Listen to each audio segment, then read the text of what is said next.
Welcome everyone to the Island Life Podcast, where we journey onto the island of discovery to relive some of the best and worst moments of Survivor. My name is Will, an experienced Survivor fan, 48 seasons deep, and I will be your guide. And of course, this is a very special episode. We are not with our usual co-host who I guide through Survivor. Instead, I bring to you another Survivor expert, a member of the Road to Glory Survivor League, and big Survivor fan. I give you Joe. Thank you for having me. I'm excited to do this. Yes. And to be clear, before we get into anything, this is a full spoiler episode. Who knows where our conversation will lead, but it's likely going to lead into talking about some pretty big names and events from Survivor. So if you're worried about spoilers, tune in next week. Don't worry, there'll be more reactionary content for you. And if my co-hosts are listening, that means this episode isn't for you. With that being said, Joe, so what's your experience with Survivor? How I just called you a Survivor expert. Why am I calling you an expert? I feel expert might be generous, but I'm a huge fan. I didn't get into Survivor till 2018, and at that time they didn't have every season available on Hulu, but I watched all the ones they did. And then around COVID, we had Paramount Plus, and they added all of CBS and all the Survivor seasons. So I went through and watched every season on there while I was working from home. Then went through, watched them all again, and listened to RHAP as they were reviewing and listing all the seasons for the season ranking. And then I dove in head first. I've always been a reality TV junkie, but this is the best show that was ever made, in my opinion. I've applied to be on it multiple times, never gotten a call, so doing something wrong there. Wow. But I personally enjoy the older seasons much more than the newer ones, but it's still hands down the best show on TV. I love the social experiment of it, and that every season, even in the new era where they're keeping it pretty structured, every season is still different because it's different people, and you never know how somebody's going to act or what's going to happen on the island. It's one of those things where every season I complain about something, but every next season I'm coming back. And even during the season, I'm having a good time despite all the complaints. Like I'm still gonna enjoy what's on my. Otherwise, why would I be tuning in? Like, of course I enjoy it. Yeah, absolutely. I feel bad when I talk to somebody about whatever season's currently airing. Because usually I'm like, oh, this sucks, or oh, I can't believe they're doing Beware Advantages again, or just complaining about something. That's like, I still love the show. I don't want to act like I don't like it anymore. I still love this show. It's just obviously over time, and especially since COVID, it just changes. But it's just nothing compares to it. I watched Big Brother, I've watched Amazing Race, I do the challenge, and nothing's Survivor. Nothing's as good as Survivor. Yeah, I still love The Amazing Race, but back when I was watching Survivor when I was much younger, because I started watching probably like 2006, 2007 around then with my mom. And we would be a Survivor night, there'd be Amazing Race night, an Apprentice night, Fear Factor night, all that good stuff. But I don't watch any of the other shows anymore. But I watch Survivor. Like Ye it has staying power for whatever reason. Yeah, we actually just recently got into watching Amazing Race, but it's kinda just because it's on after Survivor. And, the challenge was forever my favorite show. I thought the challenge was the best reality TV competition show there was, but Survivor has surpassed it. And I'm even having the same complaints with that. Current seasons, it's just not as good as it used to be. And that's just how the world is, but, it's still putting out a great product, and I still enjoy it. I'm curious because when you started watching, you said you just watched what was available. So what did that look like? Like, did you still pick the oldest of the available seasons, or how did that go? I did, yeah, so I started with Borneo, they had Borneo, and they had, Australian Outback, but then they didn't have anything else until, 11 or 12. I didn't see, I didn't see Amazon, I didn't see, um, what is it? I'm drawing a blank with Rupert and Sandra. Pearl Islands, of Yeah, course. Pearl Islands, I didn't see All Stars, I didn't see Guatemala, I didn't see any of them. And then, I started back up in, like, it might have been China. I think China was probably the next one they had. And then they had a solid stretch from there, um, where I but, like, the first time I saw Heroes versus Villains, like, I hadn't seen Sandra before, um, because per season was so much and same with, like, Rupert and stuff. I didn't see his season until I saw him return. So then when I went back, like, I knew who he was by that point, but then when I went back to watch the original seasons, I was really excited for it. It was kind of fun to be able to already know the character, but see Right, how they right. got so loved or see how they played the first time. It's interesting because that's as the host of this podcast, it's my job to figure out what older seasons we're watching and in what order, and that's the dilemma I run into, like, okay, for someone who hasn't seen most for, Ange, who has seen some, but still a minority of the seasons, there's much for her to absorb, and then for F, who's seen none of the seasons, like if I sort by most popular seasons, well, then that's Heroes versus Villains, but I'm like, well, then they know nobody. I don't want like, it'd be cooler to build it up. But it gets complicated, you know? So we watched well, we started with the current season, which was 47, then we went back to watch season 7, Pearl Islands, and then we watched the last season, 48, and now we've gone backwards to David versus Goliath, which I thought was good because it's a very popular season and it doesn't have any returners. So, we're doing the delicate balance. I also picked David versus Goliath because it has multiple people returning for the big news for all Survivor fans everywhere, which is season 50. So I was like, I'm trying to get them to see as many people from season 50 as I can. So Yeah. David versus Goliath was a obvious choice. Uh, uh, uh, where were you that day? Did you watch the live announcement? Did you catch it on YouTube later, or just read uh article? How'd that I was go? working that morning, so I didn't watch the announcement on TV, but, I was just refreshing Reddit until, I saw it out. And the cast was spoiled, like, the week before, 2 weeks before, but I didn't believe it because Coach went on his Instagram and did all that weird stuff saying, like, sometimes you give an offer and it's taken away or whatever, making it sound like he got cut. And he was on every leaked cast list, and I was like, "It can't be right because Coach is on it." But sure enough, Coach was just trolling. As Coach apt to do. But well, even Rob Cesternino, like if you had listened to RJP, like it was all that was always in my mind. Like if he goes on, what would that even look like? Like, can he even does he have to? How was his income situation? Does he have to not work for like 2 years? So I was always wondering about that. He's on the list, and then in our a popular theory is now he's on the other show. Yeah, I saw that was released. Him, Jam Jam, and who else? Another Survivor Is play. it Oh, Natalie? Natalie. Yeah. Yeah. Yeah, Yeah. I mean, I wish Rob was on 50, but I'll settle for seeing him on something else. I mean, it's been what, 20 years since he's on a show?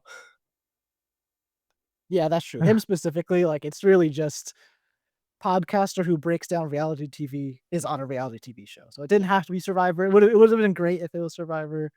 Um, but who are you most excited for? Because I love Aubrey. So that was the person I was happy to see, even though I mean she's been back a bunch of times, but I liked her times. I love Aubrey I mean, too. Yeah, I like that. Most excited, I mean, probably Christian Ubicki because, he's just such a character, such a fan favorite, and they haven't done any return seasons in so long, so he's never had the chance. But I don't know how long he'll go. I try not to get too excited about anybody because if they're too much of of a fan course, favorite or too yeah. much of a character, they'll just get cut, or voted out early. But I'm actually really excited for Q, and I don't think Q's gonna win, but I'm really excited to see Q again. Q is bizarre. I was shocked to see his name on there. Um, I kind of have no expectations, but it would be crazy if he's not taken seriously just because not only his reputation, but just how he ends up acting.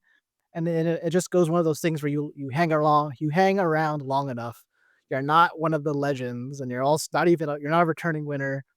You're not someone with like whoever comes in from 49. By the way, I actually will not speak the names of the supposed 49 people because I've been able to avoid that. Oh, okay, Where thank you for letting me know, then we I will not say it either. yes, yes. I mean, eventually, because I feel like what's gonna happen though is in our fantasy league, a lot of people are gonna pick them, and it will be a clue to me, but we'll see. Um, so I don't know about that, but like those people are probably gonna be targets because like, ooh, like you might think they did such an amazing job that they invited him back, which may or may not be true. We'll see. So Q could slip through the cracks. I just him in front of trouble like the jury would be incredible. Yeah, I think Q could be close to, like, a Philip Shepherd.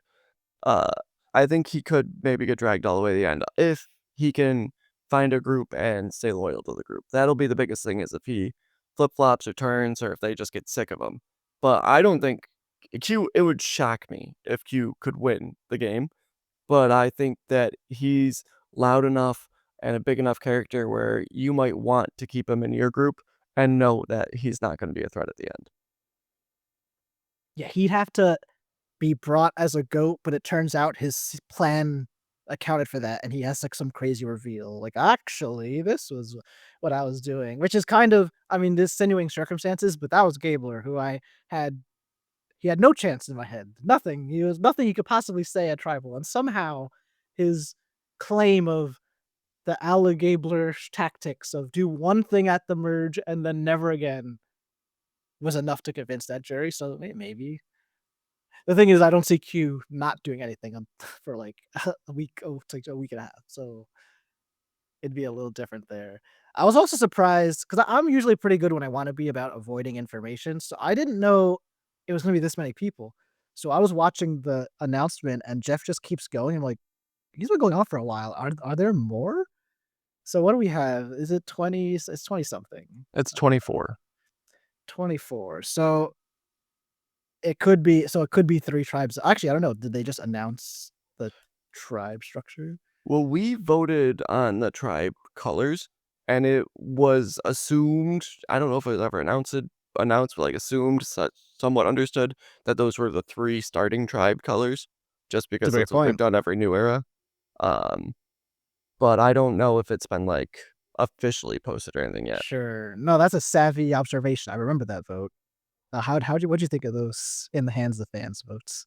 A lot of them were nothing votes, but I voted immediately every week, like, it got me in. I also played the game within the game every week when they had that for that one The season. game within the game. Um Yes. But I feel like, it was fun, I like some of the options, like, I don't know, I kinda like the idea of a no idle season, but I think a no idle season only works if the players don't know that it's a no idle season. Right, right. I wonder how much they will know. Like, will they kn like, they probably knew there was in the hands of the fans vote, Yeah, because they but just left a couple weeks ago for the island, so obviously the yeah. results weren't revealed, S but they've known s all the options that could s be voted for. so, I guess I guess what will happen is they know it might be that there's no idols, but I can't assume there's no idols, so I have to look anyway. That could create something pretty fun. I wonder if we'll know. Like, will Jeff start the season talking to the camera and be like, "By the way, here's what you voted for." Yeah, and if he He does, I probably hope he will. doesn't do it in front of the cast.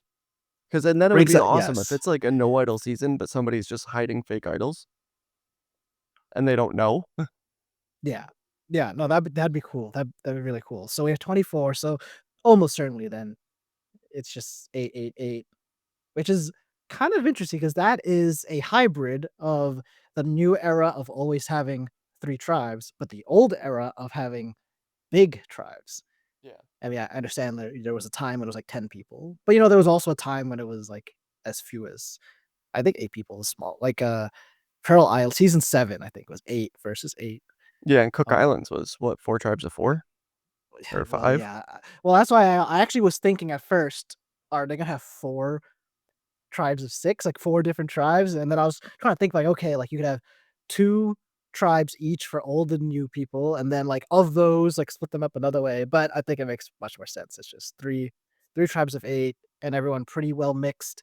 I heard a theory that the reason people think most likely the person one of the people from 49 is on there is that they're a winner, and that would make us have 3 winners, and then you could have 1 winner per tribe, and that feels like a pretty reasonable thing to do. Yeah. But I mean, they could do nothing. They could just put all the winners in the same tribe if they want to. They could Yeah, even 'cause have a school three-way schoolyard pick for the tribes, which would be odd because, like, half these people know each other and the other half of people know each other, so it'd be weird, but yeah, 'cause I agree with that theory that there's no structure. They don't have to have a winner on every tribe or anything, but I assume that if they have 2 winners currently and there's 3 tribes, that there's gonna be a 3rd winner. yeah. I was surprised we had 3 people from 48 just because like, it's just fresh in your mind, so you're like, "Oh, wow." But then overall, it is a lot of people from I think it's just the amount of people threw my brain off because I guess it's actually more older people. Let me see if it's even split right now. Yeah, 'cause Oh, there's no, 3 it is. from David Okay. and Yeah, Goliath there's as well. yeah, 3 from David versus Goliath, which is very fun.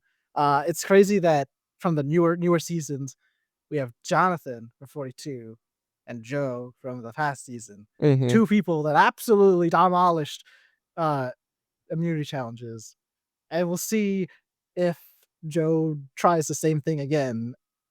He feels like the someone who would do that, and if Jonathan will be on board if they're even on the same tribe at all, but you would think they wouldn't be. That'd be kind of a waste if you put them on the same tribe. Yeah, I But again, wonder you never know. if they're going for um, like a gotcha, same, like, demographic or whatever for each tribe, if it would be, like, Joe on one, Jonathan on another, and, like, Ozzy on the 3rd. Because originally I would think Colby, but last time Colby was on, he sucked at challenges. Well, yeah, that's true. Ozzy was pretty much great every time, but it's how old is him? He's his Yeah, he's age older is now. so I'd be kind of upset if I'm on the tribe that got Ozzy as a challenge beast. And I feel like if I were Ozzy too, I wonder how he'll do on the modern challenges because they've changed them all so much to make them a lot harder so that they don't take as long. But I wonder if his kind of craftiness of doing those challenges with his grip and his toes and, how long he can climb trees, if it's gonna be as much of an advantage on these new challenges.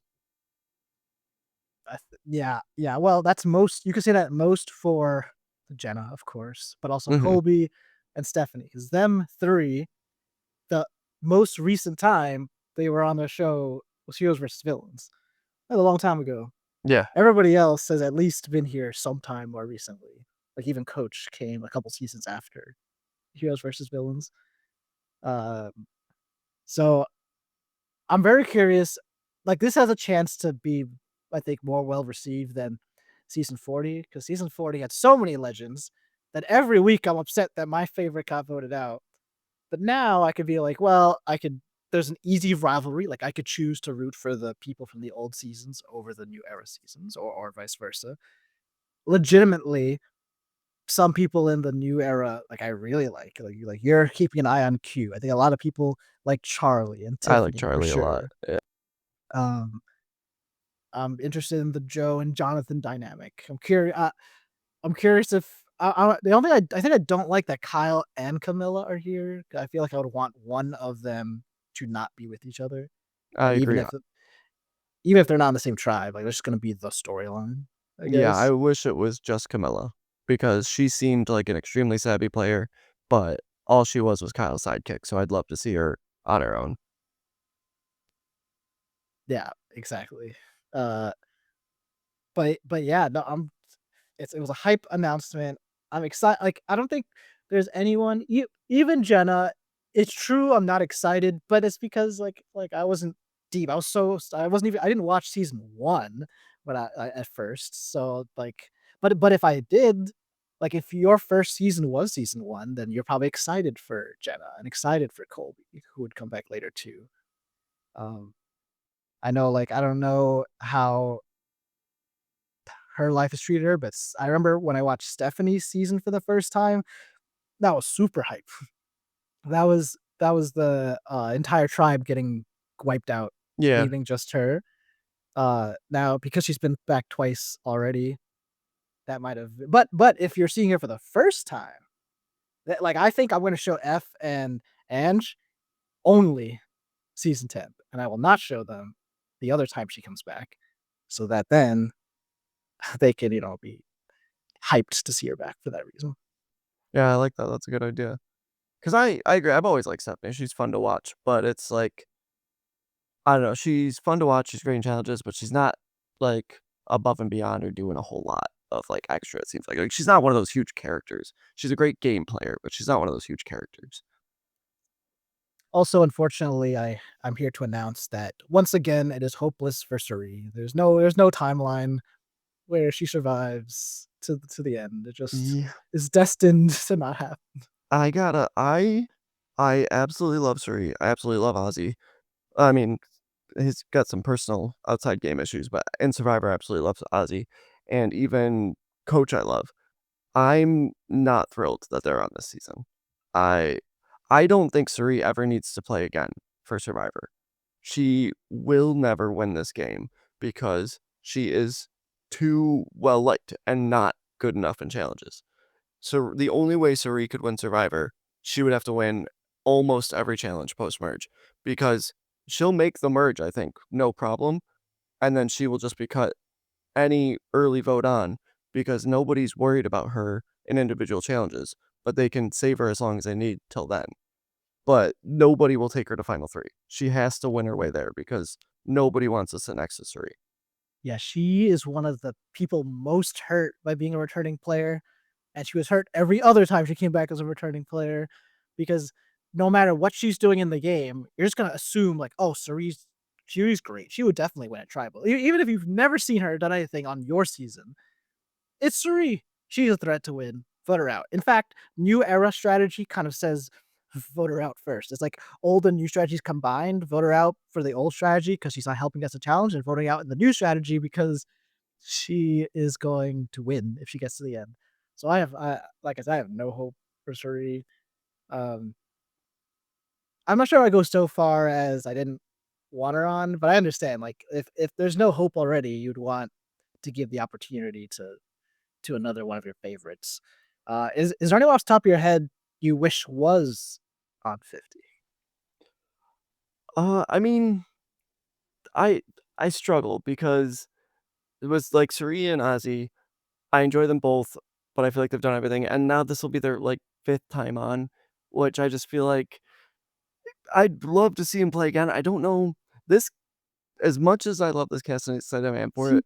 It doesn't feel like a season 50 cast to me. It feels like a 49 or a 51. I would have loved to see Sean Rector, Visapia. I would have loved to see like some people that have people have wanted to come back for a long time and never have, or haven't in forever, like Rob Sesternino. Um, I just I I'm happy and I understand like 3 people from Dave and Goliath, a couple people from the new era seasons, like matching seasons, because there hasn't been a return season since then. So we want to get as many of those in as we can. But I feel like we didn't need 5th time players for, and I know like you want legends and big names for season 50, but I feel like the legends and big names like Sari's not gonna win. I don't think Ozzy could win with the short season, but I'm struggling with it. Coach, I love Coach. He's a great character, but I don't. I for his 4th time playing, I don't know if it's like yes, we got Coach. I don't have Yeah, like Rob Sesternino was probably the number one on my list for I really wanted him on 50. Obviously, just for the fandom, he's so huge in the fandom. He still does love the show, um, and I feel like he'd struggle because he's knows every single player that's played and is at least somewhat of a small relationship with every player. But I would have Mhm. loved to see him on.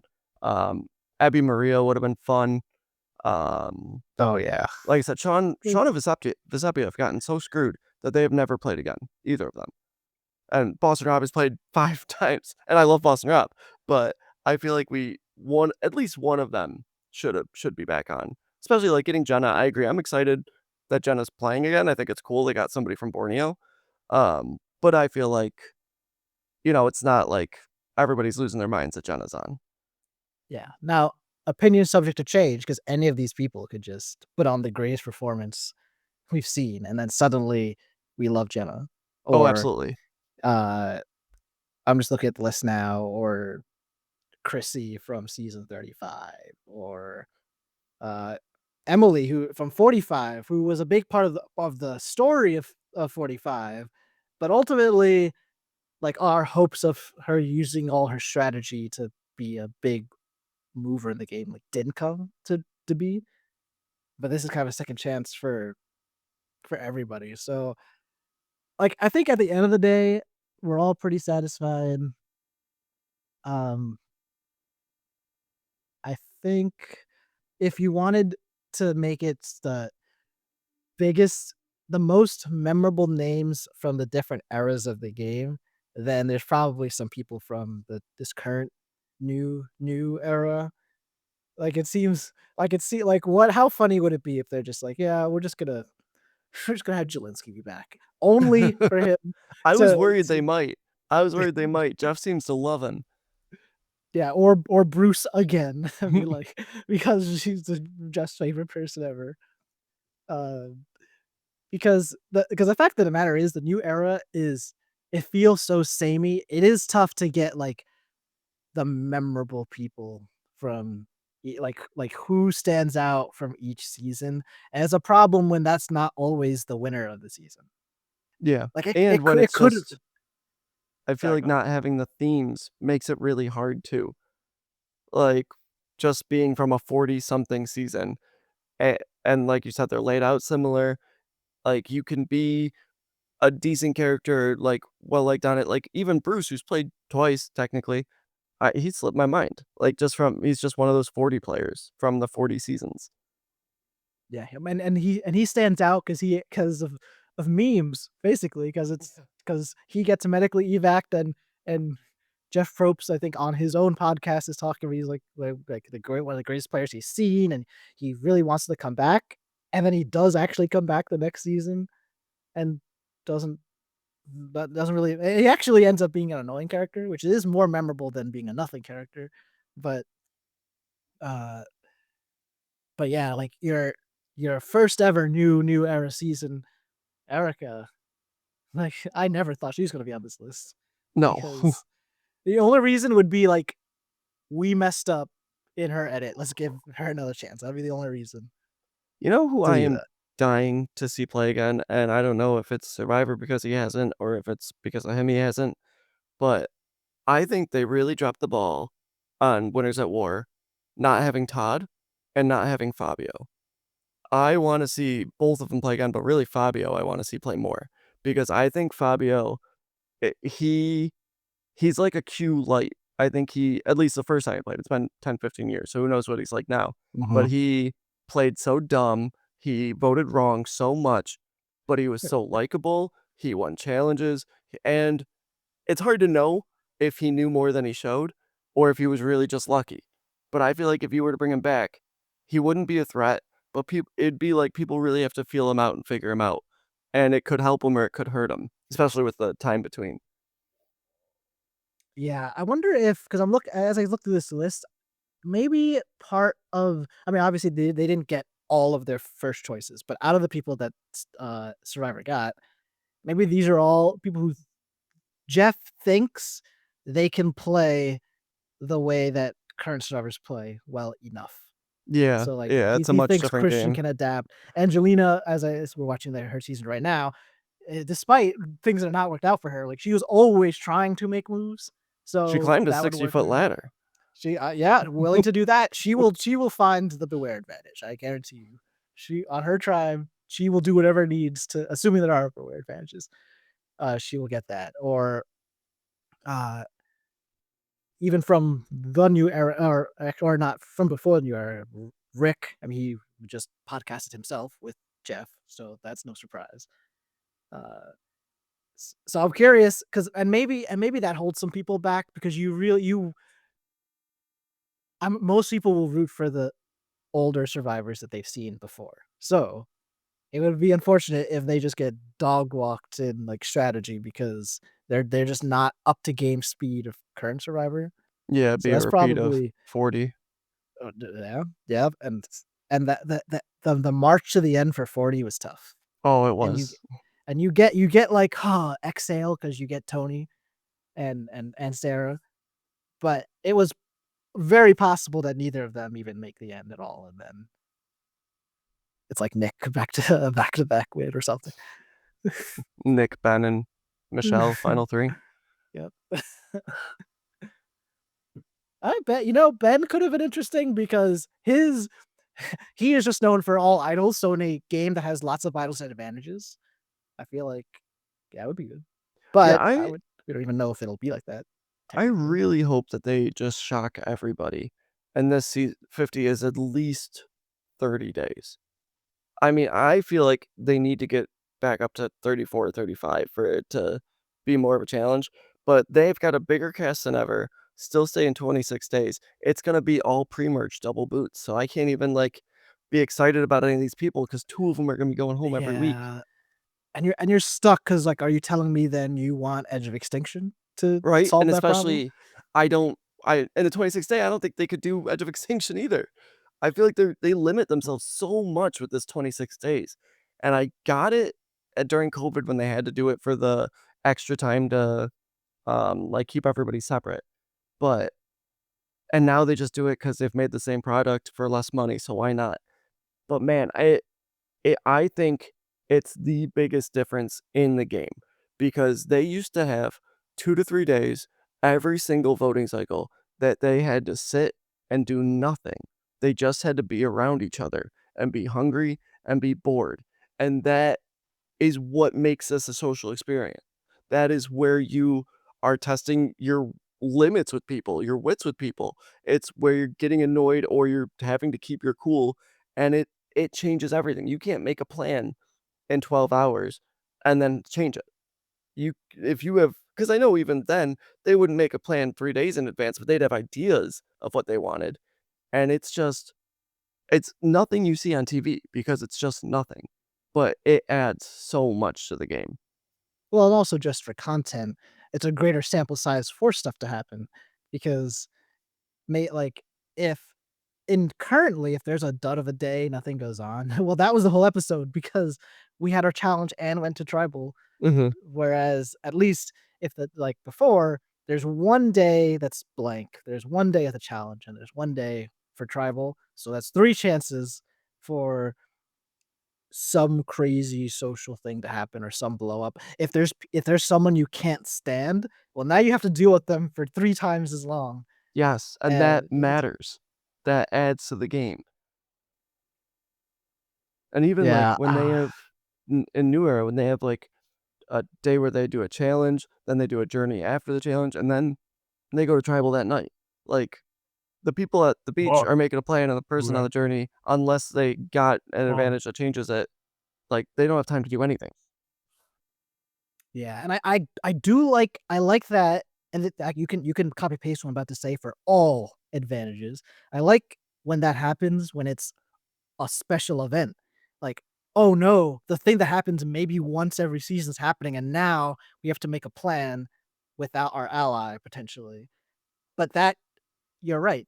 If if you go on a journey, that is gonna happen every time. That's just the norm because that's how the schedule is. Um so yeah, I hope I'm curious. We're never gonna know for 100% sure, but if they show us the results of the in the hands of the fans, and if those are true, they're not just because I can't prove it, but if they're showing us real results and that's what they do, I'll be curious what the world at large thinks. Because on the internet, what we're saying, I think, is what most people are saying. But Mhm.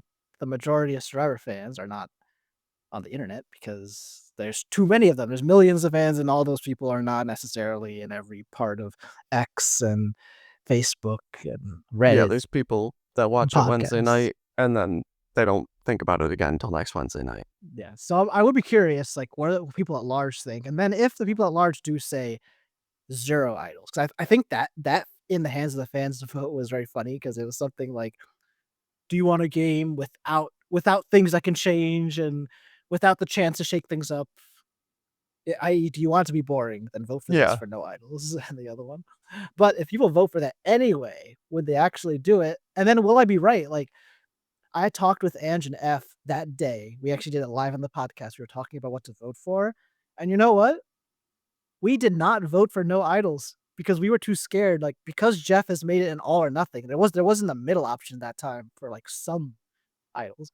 Like, if we literally have 0 idols, I don't know if I'm gonna like that. I think I need like like an idol or Yeah, some, but not and the chance to get the every week on the journeys. yeah, and I think that Jeff, he's very protective of his ideas, and seems like, if people don't like his ideas, he can be a little petty about it. So I feel like if No Idols won, he would tell the whole cast, like, "Oh, there won't be any idols this season," and it won't be exciting or fun, and that will prove his point that the more idols they put in, the better the game. But I think No Idols only works if the cast doesn't know. And it still doesn't mean it's gonna be incredible, but I think it could add some fun to the season if the cast doesn't know that there aren't idols and they're looking for them, or like I said, if somebody's savvy enough to hide fake ones, not knowing if there's real ones out there or not. Yeah, because fake idols have been around for a long time, but for the most of the time where people liked fake idols, there would be, like, at most 2 idols ever, and often they weren't impactful anyway. Like, it took a while for idols to catch their stride, so unless it's the stick, like, it's not gonna be an interesting, fake idol for TV. But now you're right, it's all about finding things, which are usually, idols, but can be advantages, so if there's fake ones out there, uh and I imagine how frustrated people will get the longer they can't find an idol. Yeah, that could be interesting. Before we wrap up here, uh, what I wanna say what we like about the new era because it definitely has not all been doom and gloom. Like, there's some exciting stuff. I am happy with the, um, shot in the dark mechanic. I like that it exists. I like that I can't when we were watching season 7, at one point, they went to I think they were talked to Johnny Fairplay, and Burton, and, like, the majority is like, "It's gonna be one of you. Just try to convince us." And this was not a tribal, this was just during the daytime because there's nothing they could do. So I Mhm. like that people have to be worried at all times that if they didn't do a good enough job blindsiding, that they'll get screwed over by the shot in the dark. I agree. I like that as well. I like that it forces more split votes, or at least in theory should force more split votes. I feel like it doesn't always, but I like that mechanic because then if there is an underdog alliance, it gives them a chance to try to make some sort of move or do something. And yeah, I like that. It's not a guarantee. It's a 1 in 6 shot, and maybe you'll make it one more time. I think it's neat. I think it can keep them on their toes, and I agree. I think I remember in RHAP or something hearing that for a while there, it was just they would let whoever's going home know, like, at the start of the day, like, "Hey, we're voting you out today," and, like, that's it. So, like, I like that even if it's decided who it is, they have some sort of a chance, and you have to convince them it's something else. Yeah, anything else that's, like, you feel like, in your mind, objectively positive that was introduced in the new era? I think the easiest, and it's not even really like a game thing, is the 90-minute episodes. I think that, they did listen to the fans from, like, 41 and on. They they really cut out at the start a lot of the camp life and a lot of the free time because they had so many twists and so many journeys and so many things built in, and I appreciate the extended episodes and even then, like, the extended scenes that they release after, to give us what we wanna see. I mean, at the end of the day, my thought of Survivor is it is a social experiment. It has competitions, it has voting, it has money, but it is a society on an island and seeing how they function. So you don't get that without camp life. So I agree. I the well, biggest thing for me is the 90-minute episodes. yeah. I th you know, season 48 was tough, though. Like, the longer it went, the more I noticed it was 90 minutes. Yeah, and that's Especially, like, true. it's record nights, so, like, we're watching it and then recording, so just, like, waiting for the episode to be over. 'Cause that's I feel like another fault in the 26 days, just not having enough to show or so much of the same to show. I feel like 48, I'm very happy with Kyle as a winner, I'm very happy with the end product of it, but I think middle season was, I mean, just kinda predictable, kind of a drag just because, the only nobody's making a move, like, it was just so much on Mitch, "Oh, maybe I'll do this. Oh, I could do this. Oh, I'm considering this. No, I'm not gonna do this." And it's Mitch like, had a so confessional where he told us watching, I bet you at home are screaming, "Make a move, dot, dot, Yes, dot." and we were. And yeah, and then he had some excuse of why he wasn't making a move, but that was that was funny in retrospect. That was not funny in the moment, though. I was like, "Yes!" Um, But yeah, I like the yeah, 90 minutes, and I do like a lot of the characters we've got. I mean, a lot of the ones coming back. I really like Q just for fun. I like Charlie a lot. I think Charlie could be good. Kyle, I mean, recency bias, but he might be up there as like one of my favorite winners just for likableness. He just seemed like a really good guy, and he played a really good game. well, And I he was like, challenged a lot. Like, he had to like, things were about to go wrong several times, and he was able it looked like in the edit, his actions helped them not go wrong and paved the way for him to get and some I kills. was screaming at the TV with him too, like, "Come on, make a move. Don't just follow Joe and Eva." But in his instance, he was making the right move by following them, and he must have known, or at least had the idea that if I get to the end, I'm beating them. And I think a lot of that was Camilla as well. I think either of them make it to the end, they win because they were so tight, they were helping the other one no matter what. Yeah, our theory here on the podcast is what hurt 48 the most is that the merge storyline ended up being will will uh the one alliance stay together or not? And that's actually not a very common storyline. Almost always it's a majority alliance versus a minority alliance in the merge. And then sometimes it's like even sides versus each other. But there was never a minority alliance because all the various other people, Mitch and Star, even Mary, like never did they actually align themselves and work together. Always like at least one of them was like, "Oh, I'll just vote for Joan even this time." And Yeah, so it was and hard. I don't have anyone to root for, you know. I had said, like, mid-season that I was like, "If Joe wins this game, Joe played one of the best social games that's ever been played in Survivor because he made every single person not in the alliance think they were in the alliance. But it turns out he burned them enough where they didn't appreciate it anymore. But that was what I feel like the edit was showing and telling. I was pleasantly surprised and very happy with the outcome. But as that was, it had Joe won in my head. 48 was a lot like Redemption Island because I thought if Joe would have won by just keeping everybody in line and whatever plan he wanted going through, he would have been a lot like Boston Rob. And the only difference being it was Boston Rob's third or fourth time where it was Joe's first. Very well said. Well, thank you, Joe, for just chatting some Survivor with me. Oh, absolutely. I appreciate the invite. This was great. Yep, always a big reason this podcast exists is so that I could talk Survivor more. So that's what we do here. And next week we'll be back to our David versus Goliath content. We just had Jacket Gate, so we will now find out the aftermath. Will Angelina be on top of the world even without that jacket? Only time will tell. But thank you, Joe. Thank you, everyone, for listening. And until we speak again, ciao. Bye.